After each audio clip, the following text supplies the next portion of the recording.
supply chain management, food safety and quality assurance. প্রাথমিক বিদ্যালয়ে উপস্থিতির হার বৃদ্ধি ও শিক্ষার্থীদের পুষ্টি মানোন্নয়নে আজ শনিবার থেকে সারা দেশের নির্বাচিত প্রাথমিক বিদ্যালয়ে শুরু হলো স্কুল ফিডিং কর্মসূচি, যার আনুষ্ঠানিক যাত্রা শুরু হলো নাটোর থেকে। এর মাধ্যমে প্রাথমিকভাবে দেশের 31,13,000 শিক্ষার্থী পাবে খাবার। বজায় রাখবেন এবং নিয়মিতভাবে শিক্ষা।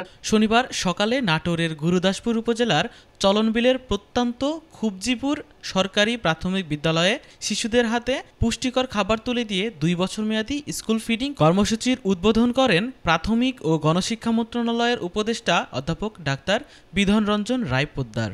সাপ্তাহিক ছুটির দিন হলেও কর্মসূচি ঘিরে শিক্ষার্থীদের উপস্থিতি ছিল বেশ, ছিল বাড়তি আগ্রহ ও কৌতূহল।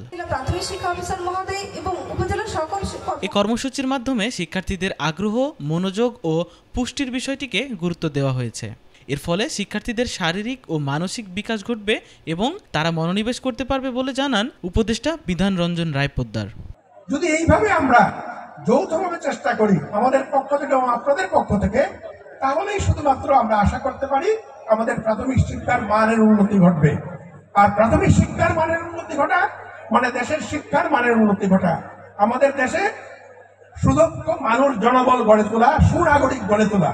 আর প্রাথমিক শিক্ষা যদি উন্নতি না ঘটে, এর কোনো কিছুই ঘটবে না এবং আমাদের উন্নতির কোনো সম্ভাবনা নেই। স্কুলে এলে খাবার পাওয়া যাবে এমন খবরে খুশি শিশু শিক্ষার্থীরা। এই কর্মসূচির ফলে শিশুরা অনেক উৎসাহিত হবে বলে জানান অভিভাবকরা। আনতে পারে না, খেতে পায় না, আমার বাচ্চা তো আনতে পারে না। এই জন্য আমরা খুব খুশি যে সরকারকে অনেক ধন্যবাদ এবং সবাইকে অনেক ধন্যবাদ। আমরা টিফিন বক্স পাইছি, একটা ব্যাগ পাইছি, এটা আমরা অনেক খুশি। আবার পানির বোতল পাইছি, আবার প্রতিদিন খাবার পাবো। অনেক অভিভাবকরা মানে টিফিনের খাবার টাকা দিতে পারে না, তাই জন্য সবাই ক্ষুধার্ত থাকে। আমরা নিয়মিত ক্লাস করতে পারি না, তো মাথা ঘোরে। এই জন্য আমরা টিফিন পাই অনেক খুশি হয়েছি। ব্যাগ পেলাম, টিফিন পেলাম, আমি অনেক খুশি। আমার আম্মুও খুশি।